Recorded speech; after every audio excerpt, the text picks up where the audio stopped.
আমরা কিছুটা হয়তো ডিজিটাল হতে পেরেছি, বাট অনেক দিক দিয়ে আমরা অনেক পিছিয়ে আছি। কারণ হচ্ছে একজন ঢাকা ইউনিভার্সিটি পাশ করা স্টুডেন্টও কিন্তু ঘরে বেকার বসে আছে, কারণ তার যোগ্যতা কেউ বুঝতে পারছে না। আমার মনে হয় যে এই সময়গুলো আসলে নষ্ট না করতে চাওয়াটাই আসলে স্টুডেন্টদের এই যে বাইরে চলে গিয়ে নিজের যোগ্যতাটা প্রমাণ করার একটা জেদ থেকে তারা এই ডিসিশনটা নেয়। আমি বাইরের দেশে যাচ্ছি পড়াশোনার জন্য, পড়াশোনার জন্য।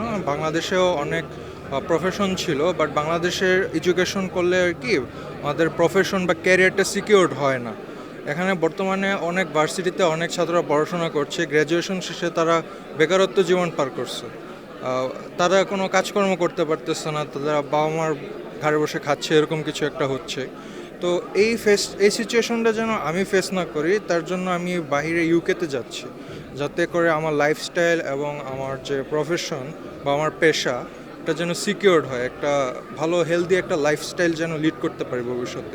আমাদের দেশের একাডেমিকগুলো কোন স্টেজে আছে, আমরা আসলে কি সেই রিসার্চগুলো করতে পারতেছি? যেমন আমি ব্যাচেলর কমপ্লিট করেছি কম্পিউটার সায়েন্সে, আমার ভার্সিটিতে কোনো রিসার্চের অপশন ছিল না। সো আমি আসলে কি করলাম? আমার 4 বছর আমি শুধু তাদেরকে দিলাম, একটা ডিগ্রি কিনলাম।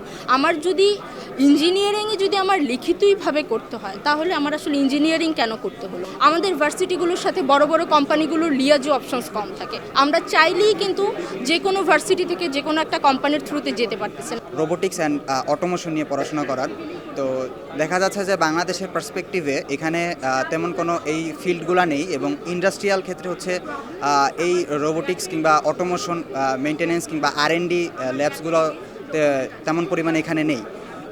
যার কারণে আমার এখানে পড়াশোনার জন্য হলেও আমার বাইরে যেতে হবে, এবং সেখান থেকে জবের জন্য কিংবা আমি আমার প্রতিভাকে ফুটিয়ে তোলার জন্য আমার একটা দেশে যেতে হবে, যেখানে আমাকে এই জবগুলো এবং হচ্ছে এই সাবজেক্টে পড়াশোনা অফার করবে। আমি অ্যাজ এ নার্স, আমি একজন রেজিস্টার্ড নার্স বাংলাদেশের। তো আমার বাংলাদেশের নার্সিংয়ে অপরচুনিটিস খুবই কম। ইভেন নার্সিং থেকে রিসার্চ করাই হয় না বলতে গেলে। আর বাংলাদেশের রিসার্চ অপরচুনিটিসও অনেক কম। সেই ক্ষেত্রে যদি আমি ইউএসএ ফোকাস করি, ইউএসএ রিসার্চারদের অনেক বেশি প্রেস্টিজিয়াস মনে করা হয়, ওরা অনেক বেশি রিসার্চ করে, অনেক অনার্ড ওরা।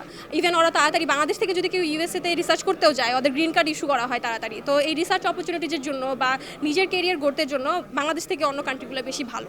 যদি বাংলাদেশে এই অপরচুনিটিগুলো ক্রিয়েট করা হয়, স্টুডেন্ট আমার মনে হয় বাংলাদেশে থাকার চেষ্টা করবে, কারণ নিজের দেশকে কে না ভালোবাসে বা কে না থাকতে চায়। বাইরের দেশে আসলে সুযোগ সুবিধা বেশি, আসলে অপরচুনিটি বেশি মেয়েদের জন্য, যেটা হয়তো আমাদের দেশে একটু কম। আসলে আমার পার্সোনাল ওপিনিয়ন, আগস্টের পর এই ঝামেলার পর সবাই এখন দেশ ছেড়ে দেওয়ার চিন্তা ভাবনা করছে বেশিরভাগই।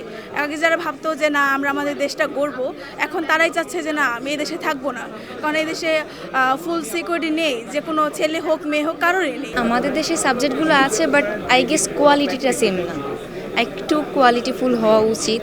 কারণ অবশ্যই ওই দেশে যেরকম আমরা পাচ্ছি, এই দেশে যদি নিজের দেশে পেতাম, অবশ্যই এতগুলো টাকা খরচ করে এখানে যাওয়া হতো না।